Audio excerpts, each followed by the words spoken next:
My name is Pauline Blanchet, and I've created this podcast, Speak Up, to help remove the stigma of mental health and to get young people speaking about mental health. Please be advised, this podcast contains potentially upsetting discussions about mental health and suicide. If you're a young person seeking mental health support, please see our end of episode guidance, contact your GP for support, or call the Papyrus helpline for immediate help on 0800 068 4141. Thanks.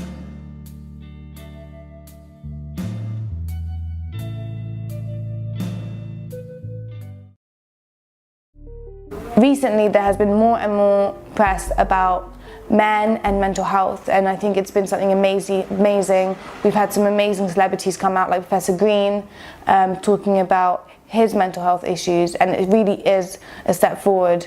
This is probably a well-known fact now, but suicide is the biggest killer for men under 35. Men are 3 times more likely to be alcohol-dependent women, and they're more likely to take drugs. And 76% of suicides are men.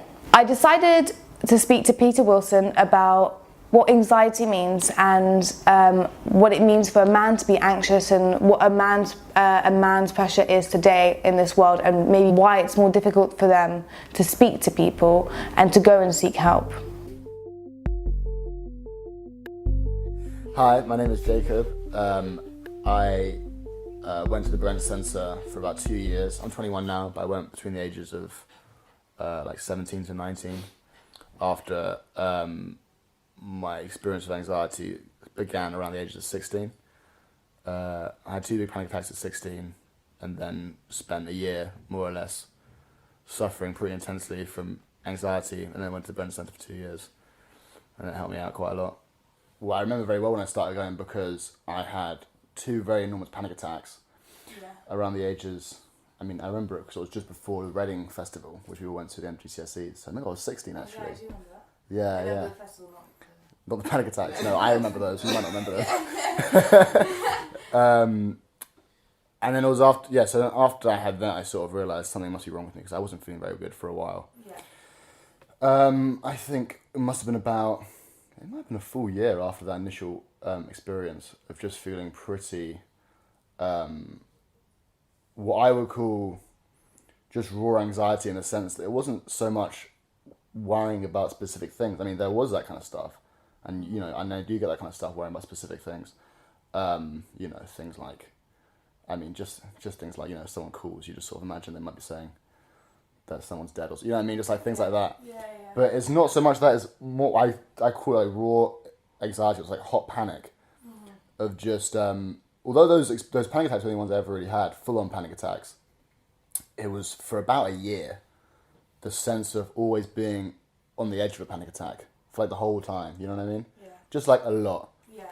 You know what I mean? And you go into, around the age of, I imagine 16, 17, maybe, I think probably around then, it was just a situation of, walking into every single room and planning, even though it never actually happened, I never had the panic attack. It was planning the exit every time you go in, thinking to yourself, what am I going to do if this happens?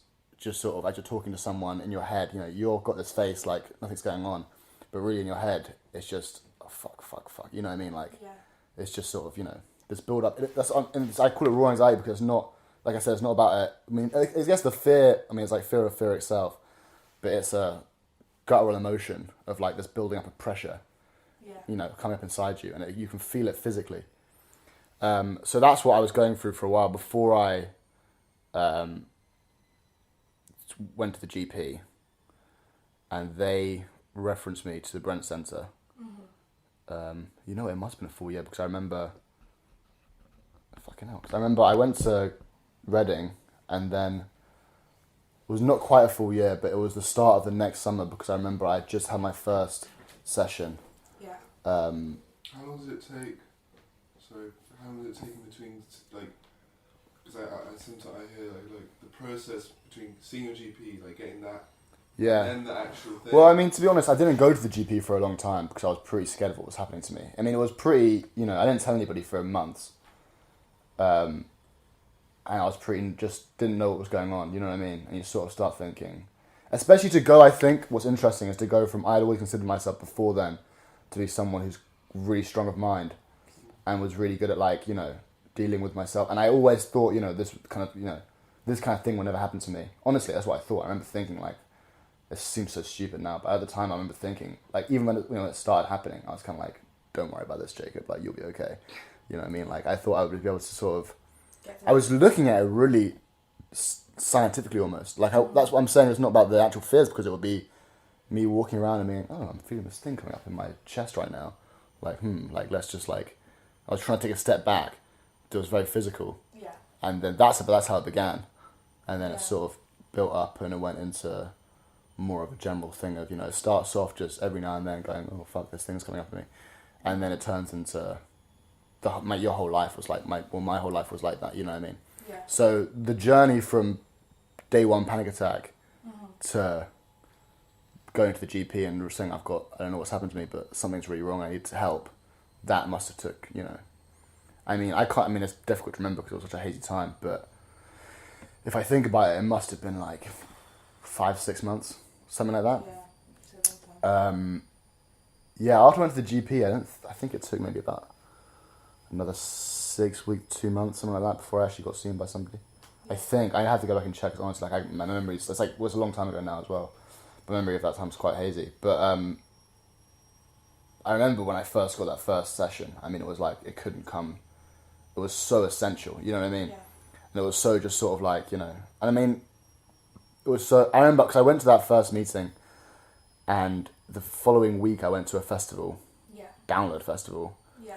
And I remember I was sitting in a tent and I was feeling unbelievably awful, and I was thinking, you know, I just remember just thinking I can't wait for that next session so I can let all the stuff get out. Yeah.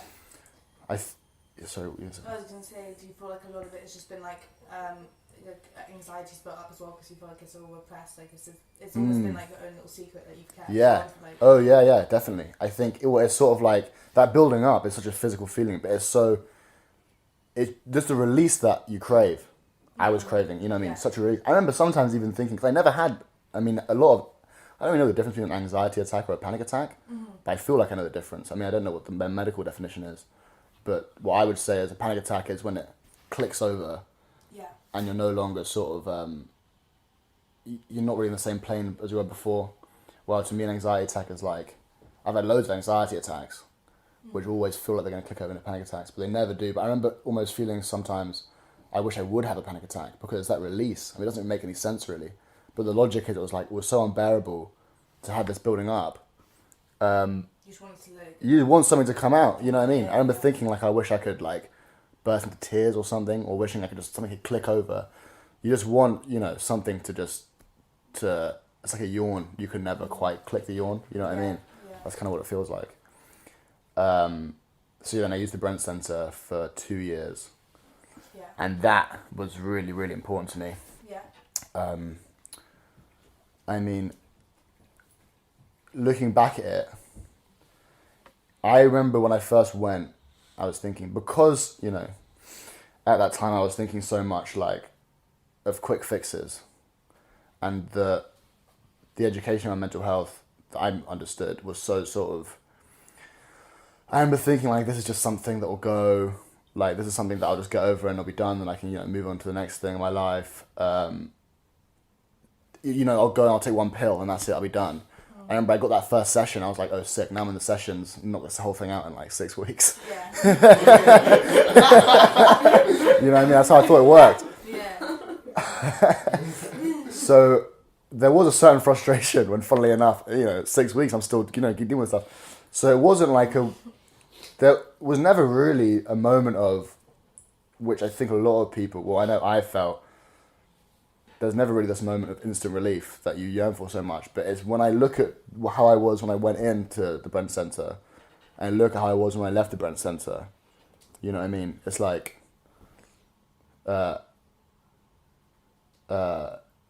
it's, you know what I mean? I can just see in myself those two different people who came in and out. And while you might not feel it as it's happening so much, you know what I mean? You always feel like it's going to be one revelation. Oh, I just didn't think of that one thing. Oh, now it's all gone. I haven't got to worry about that anymore because, I just didn't think about that. That's not how it works, you know what I mean? Yeah. It's thousands of little things. God, you take back control. And so, like, I think, because I remember talking to you at one point on, like, Facebook, and, like, you had just started talking a bit about your anxiety, and I felt like I was getting some of those same things.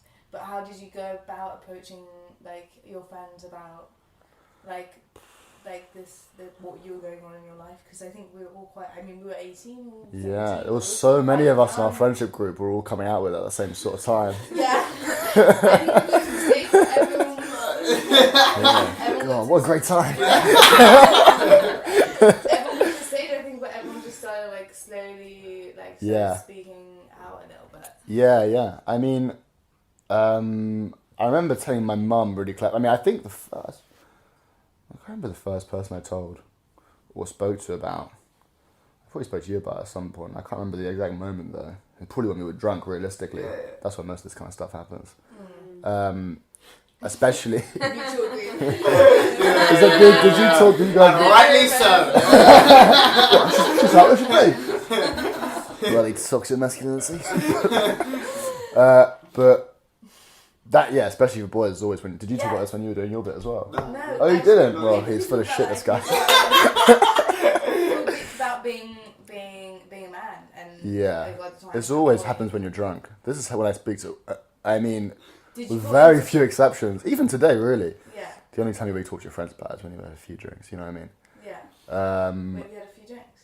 I've been drinking. No, I haven't drunk today. No. Do you feel insecure about being? I don't know. I think it's. Saying I've got mental health issues. I think about it a lot. I think it's well. There's one thing to do with that. You know what I mean? You don't want to seem like it's like, you know, it's weakness and all that sort of stuff.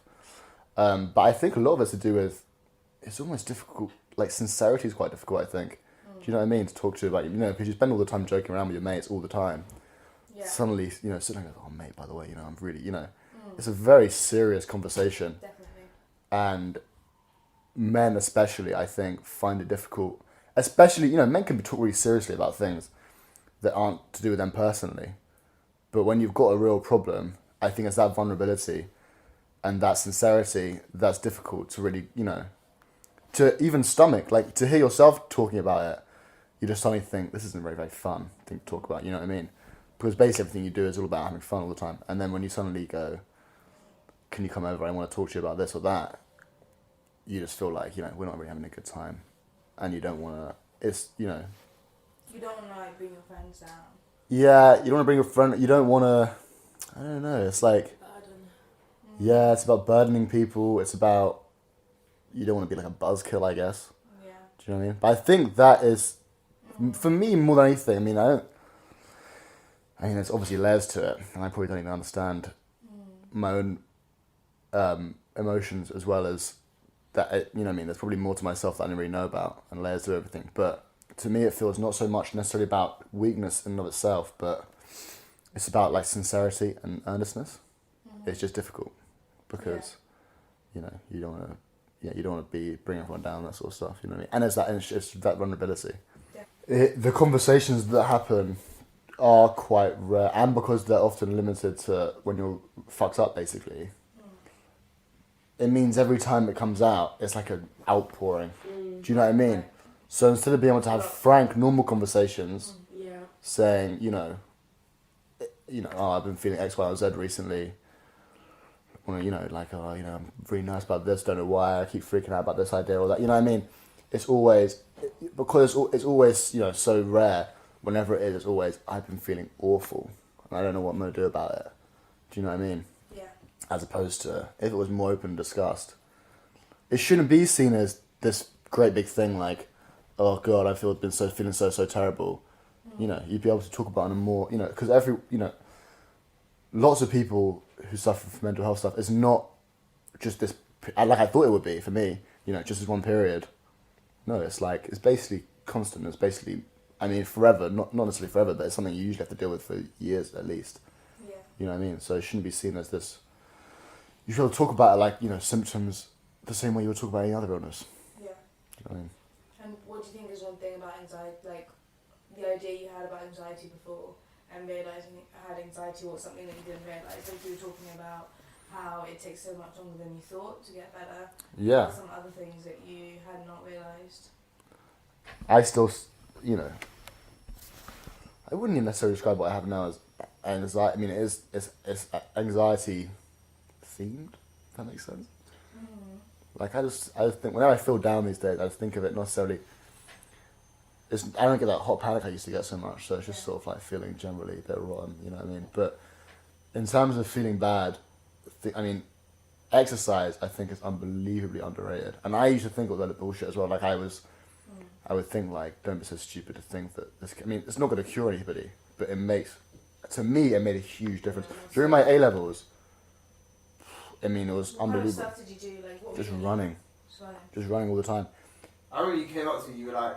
It is like antidepressant. I've never taken any antidepressants, and I've never want to, I mean, you know, who knows what will happen in the future, but I've always resisted the urge to do so, because I've always thought that I want to try and do as much as I can, just by eating well and exercising, because I do think that, I mean, it's patronising to say, you know, if someone's schizophrenic or if you're clinically depressed, I can't just go, you know, go for a run, eat some vegetables, and you're going to feel good, but it is true, I think, for a lot of people. I think, especially with a lot of people who are dealing with,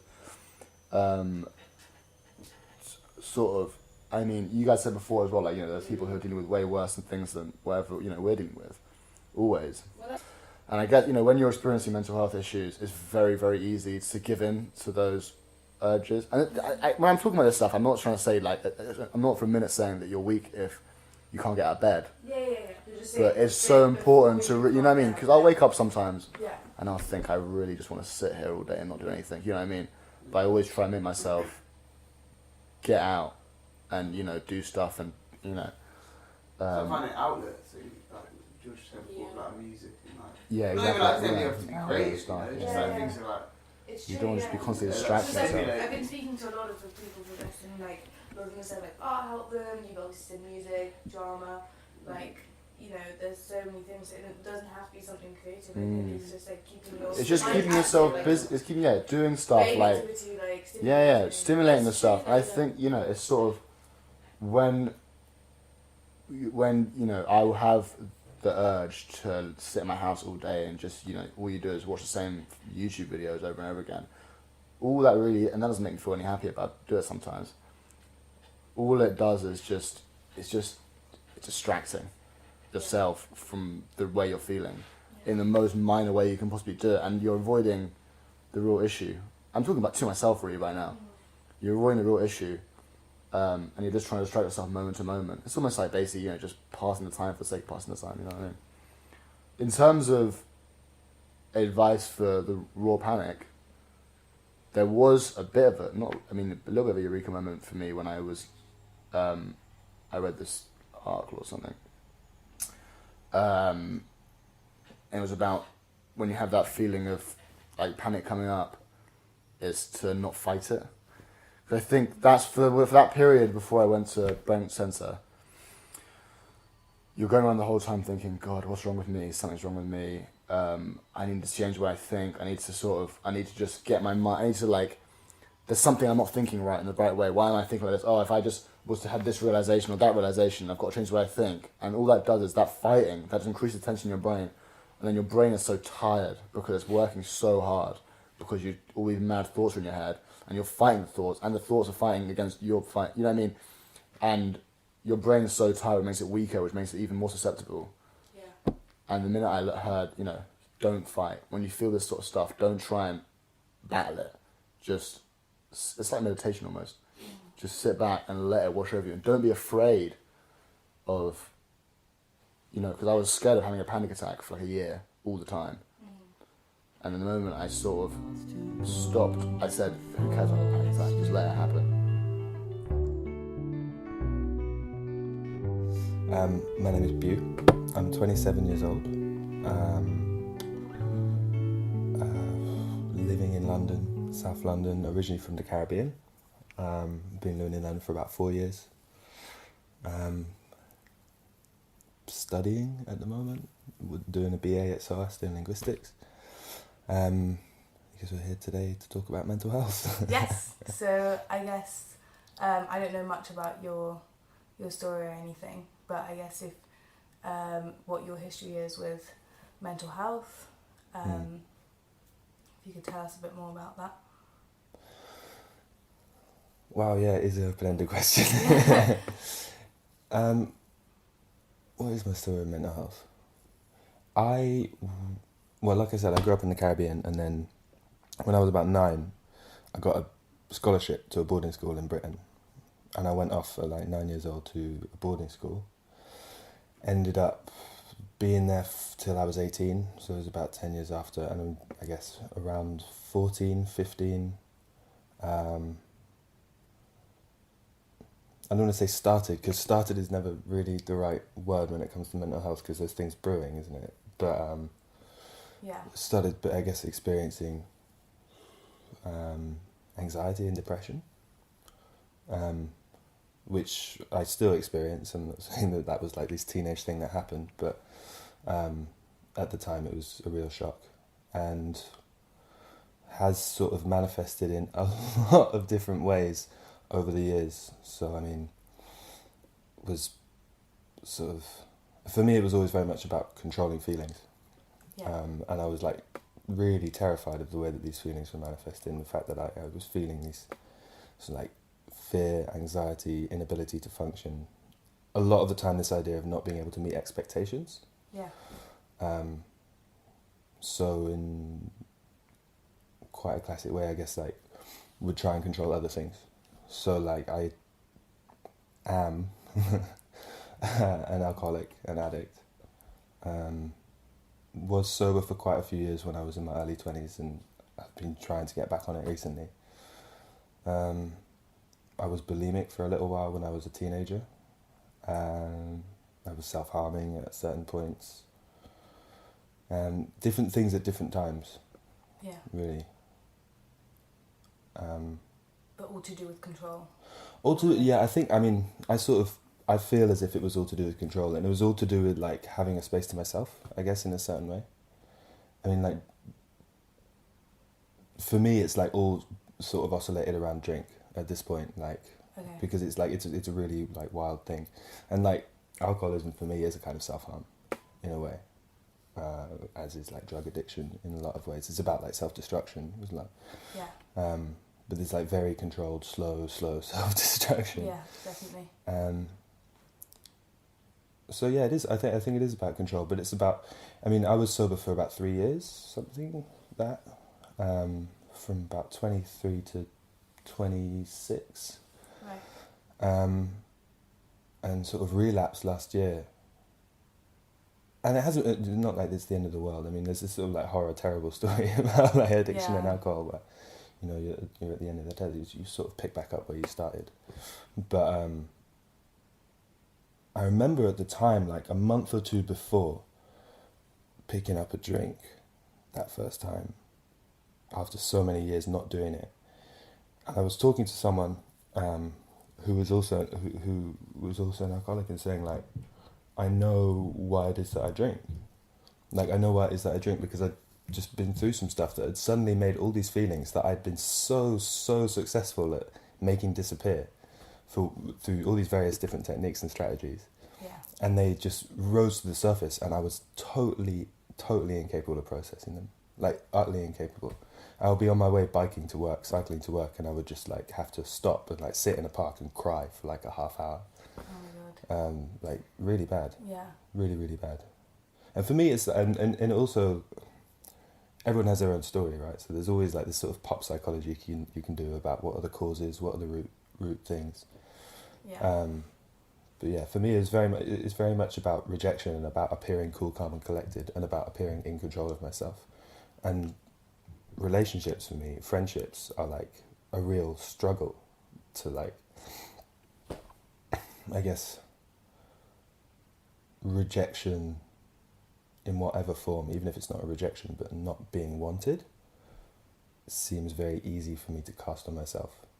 Yeah. And that's, I think also for a lot of men who went to boarding schools, that is a big thing. Like, men who went to boarding schools cannot do relationships at all. They just don't understand, because you're not really taught it. All you're taught is this, camaraderie of, slightly homoerotic, you know, boys band together, school of hard knocks, but it's also like a really privileged area, so you don't really have any hard knocks apart from on a rugby pitch. Like, that's it. Yeah. You don't have financial hard knocks or like really serious. I mean, there are, of course, people go through serious things in their life, but yeah. So you think that was a lot of the reason why, or when it sort of... I think I carried a lot of resentment about it, yeah.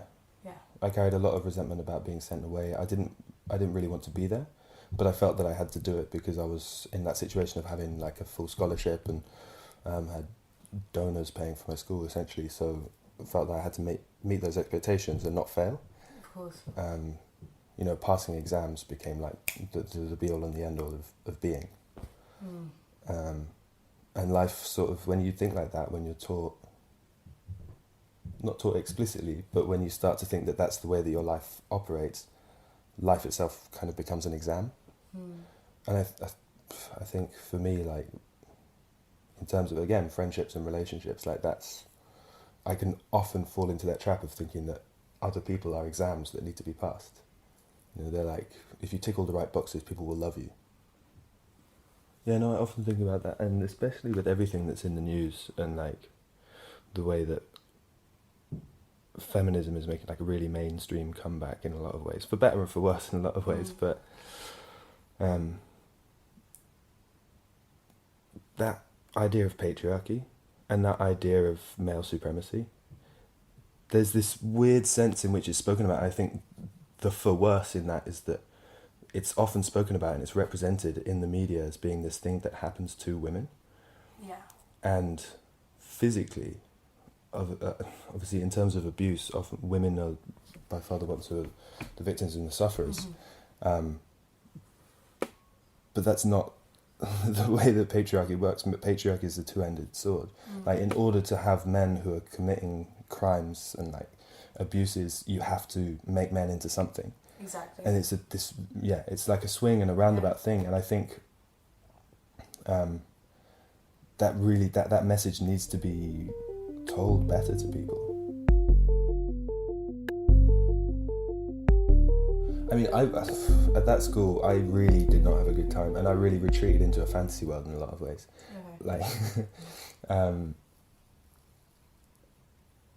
I mean, for one thing, I'm bisexual, which like I didn't even know at the time, and that only sort of, well, did I? I don't know. I couldn't even begin to pass it, and it doesn't really matter whether at some point when you know. But I kept all these things secret. There's a lot of them I haven't even spoken to anyone about, especially bulimia stuff. Yeah. And I think one of the things I was terrified of, it was that in telling people I would be seen to be showing off, if that makes any sense at all. Like I had this idea that this happened in my school. Really. Yeah. Was showing like Where, the call for attention, cry for attention. Yeah. That idea of the cry for attention. It's so fucking stupid. Excuse my language. It's so stupid because if someone's crying for attention, then they obviously need attention. Like, it's that simple. Yeah, And definitely. I mean, I've had friends that have suicide attempts, and it's like, oh, it's just a call for attention. It's like, well, no shit. Like, if someone's at that point where they need to commit suicide, then of course they're looking for attention. Of course they're not getting what they need. Definitely. And to pass it. But I mean, I say that, but on the other hand, I never really did talk to anyone about it because I was so terrified that it was going to be seen as that. Yeah. So I would just, take myself to the toilet and throw up by myself and never talk to anyone about it. And because no one was looking out for it either, it's not looked out for in an all boys boarding school kind of thing. Of course. I did have I got sent to a counsellor at one point, and I did these sort of really stupid acts of, like, rather than speaking to someone, I did this thing once where I tried to scratch my face off. So rather than I was cutting, but would try scratch my face off, and sort of went downstairs, and the teacher found me. He's like, "What have you done to your face?" And I was like, "Oh, I don't know," and couldn't even speak about it. Yeah. But that was the way. That was the only way that I could really think of saying I'm really struggling, I'm really in trouble. I don't know how to say it. Definitely. Yeah. So how did you? So you just end up doing it on your own at that age? Yeah. And I think it's not that people didn't want to help. Yeah. If I had had the ability, if I had known how to, if I had been eloquent enough in my own head that I could get it into words and I could tell people I'm struggling without believing that that was somehow not cool or too much pressure on other people on my part, then people would have helped. Yeah. And that, I think, is the fundamental thing that people who are struggling, especially young people who are struggling, get wrong. People are not going to throw you away because you're struggling. Yeah. At all. If you're struggling, ask for help and people will help. And that's like the best lesson I've ever learned in my entire life. Yeah. Like, you can ask people for help because you're struggling and they're like, you're my friend, or like, you're my student, or you're my child, and like, I'll help you. And I didn't understand that. I just couldn't really understand it. And the thing is, those kinds of feelings, in my experience, and I know I've spoken to a couple other people about this, when you bottle up feelings, when you refuse to expel things, not expel, but when you refuse to express things, they mutate. Like, feelings mutate. If you bottle anger, and I had a lot of anger that I never expressed. I didn't know how to get angry for the first 25 years of my life. Yeah. Like, if you bottle that up, it will become depression. It will become anxiety. And if you bottle up sadness, it will become resentment. These things like mutate, and you find ways of expelling them in different ways. Sounds sort of esoteric, but it's definitely true in my experience. I have a lot of friends, male friends, when I spoke to them and interviewed them for this. Yeah. A lot of them came out and said they suffered from anxiety, and this seemed to be almost a trend amongst my male friends. And a lot of them said they found it hard to speak about how they felt, and a lot of them even like turned to alcohol, maybe to be able to speak about how they felt. Yeah. But is anxiety something particularly common in men more than women, or is it something? Yeah, it just seemed to be a trend. Yes. Well, let me just sort of sing a song about anxiety, right? Anxiety is not a pathological condition, right? Mm-hmm. It's a natural human response to dealing with the pressures of life. And I do think there's a tendency to sort of pathologise everything now. Yeah. He has anxiety, therefore he must go and see a psychiatrist. It's a mental illness. Anxiety is an ordinary, natural... We're all anxious. You're anxious right now, I'm anxious right now, we're all anxious. It's a human state of mind, okay? Now, there's no reason on God's earth why men should be exempt from experiencing anxiety. They do. Mm-hmm. And I've talked already about the two main things that you have to try and do in adolescence. You've got to come to terms with this extra body, which is doing extraordinary things. You know, and we've all been through it, and everybody thinks, what's the big deal? It is a big deal. You know, suddenly your body is growing, and its shape is changing, you're producing emissions, or you're menstruating. I mean, it's the full works that's going on. Yeah. What the hell is going on? You know, and that has an impact on the mind, and that creates, in of itself, anxiety. What kind of a sexual person am I? Can I be potent or not? And then I think we can wave into the air the internet and pornography and images of what men should be doing sexually and so on. And I think it just leaves more men than we dream of feeling very, very unsure and flummoxed about what kind of a bloke am I, you know. And then, you know, they're trying, the other major thing that I always think about, and which I've learnt at Brent here, is how do I, as a bloke, separate from my mum and dad? How do I actually become some sort of person in my own right? What kind of a man can I be? And I can look to my dad, and I can look to my mum, and maybe my dad's a hotshot, and maybe I can't live up to him, or maybe my dad's a complete write-off. And what can I be anything better than that?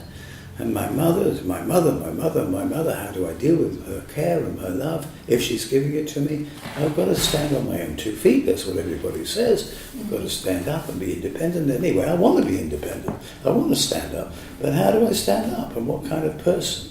All of these questions equals anxiety, you know. It's natural sort of things. I think it's tough these days because things change. I mean, you have to think of human beings in the context of the culture in which they live. We live in this westernized, modern day, highly technologically advanced sort of country, which had a major impact on employment. So, only 30, 40 years ago, a bloke would get up, he would grow up, and he'd be in a factory, or be in a coal mine, or he'd be doing something physical, steelworks or whatever, and he'd be the bee's knees. He could actually demonstrate he's a bloke and he's got strength and all the rest of it. Those opportunities are not around so much now, and they're much more diffuse. And employment isn't so easily obtainable, or if it is, it's not much to write home about, So, because I think a lot of us get a sense of affirmation about our value by the work that we do. I've been very lucky in my life, and I felt good about myself because people want to pay me to do what I do. And it's been interesting work, but I think a lot of young blokes can't see where they fit in, or they can just see drudgy jobs. I think when we're talking about young men, we're talking about, I've got a big thing about bodies, I think about their sexuality. They've got a lot of strength, they've got a lot of energy. Really, what can they do with it? What can they do with it? And there's not an easy answer to that question. People say sports, great, sports, but there aren't all that many facilities for sports. They have reduced considerably. Yeah. So sport is one way, some way in which they can actually exercise their bodies and let their testosterone sort of take its course. Yeah. How can I be a potent, able, strong, attractive man? It's not easy to get it. And what am I going to do? And I think those questions, ding dong, ding dong, ding dong, in adolescence, in those teenage years, and through the 20s, it isn't an easy time these days. I mean, I can hear people saying, "Come on, what's new? I was a teenager, I grew up, I did it. Look at me, it hasn't done me any harm." I often people say, when they say that, I say, well, maybe look at yourself. Maybe you're not as great as you think you are. I think people bumble through, and they could have done it better. So I think there are a lot of preoccupations going on in young men's minds. I really do. Yeah. And so boys don't cry, that's what they say. Men don't cry. I've never been entirely convinced about that, actually. If you put a bit of space around somebody, men do cry. They do cry. Perhaps they can't show it. Maybe it is a sign of weakness in their subculture or whatever it is. But I think a lot of men feel like crying. Maybe they do it in private. As a psychotherapist working with young men over the years, they've all cried. All of them. And they've all got quite a lot to cry about. The role of manhood is being challenged in our contemporary society, and I don't think they quite know what they're supposed to do. I was always quite aware that I was quite an anxious, young boy, but I never really did anything about it. But recently, not in Brent, but recently, I've been to. Up at the university, I've been and gone to talk to people about it and got advice on it, and it seems and it's funny because I don't know, I feel like when I was younger, especially, I kind of just ignored it, and then when we get older, the more you realise that it's a bit of an epidemic among young people, and everyone kind of has had issues with it and problems with it and stuff like that. But when I remember I was really close. I was speaking to a close friend of mine, really close. When I was about 17, 18, to going to the centre, because I know it's I remember the school I was at, so many kids from my school went there after school or in and around school just to go talk to people because they were either feeling really low or very anxious or just scared in general of because that's the thing with mental health is you don't, it's not a physical disease that you kind of know where the pain is, but sometimes you're just you don't know what's wrong with you. And I remember speaking to someone and being literally so close, had the number on my computer screen to ring them up and be I was just wondering how you go about getting involved in some of this and having some to talk to you, but then I didn't in the end. But more recently I've been more inclined to go and talk to someone, and I have done at uni, which has been really good. I know loads of people that just really benefit from it because it was quite informal, it's quite relaxed atmosphere, good environment, not too intimidating. Yeah. Like a hospital ward. Yeah. Yeah. And what do you think with anxiety? When did you start realizing that you were like being anxious, and how did you like differentiate that from just being stressed? I don't know. Well, I think it was kind of. I think it was when I was around sort of like 17, 18 period, and I kind of like I had periods being stressed. It was just work, but then like anxiety was kind of something different because like whereas when I was stressed, I kind of distract myself with doing something else. Whereas like anxiety meant I like just couldn't do anything else but like dwell on the fact that I was feeling very anxious, and I'd like not talk to people or like I don't know, it's just so different. It was so like all consuming, and for the period that I was anxious, it could have been like 10 minutes, half an hour, 2 hours, 3 hours, like half a day.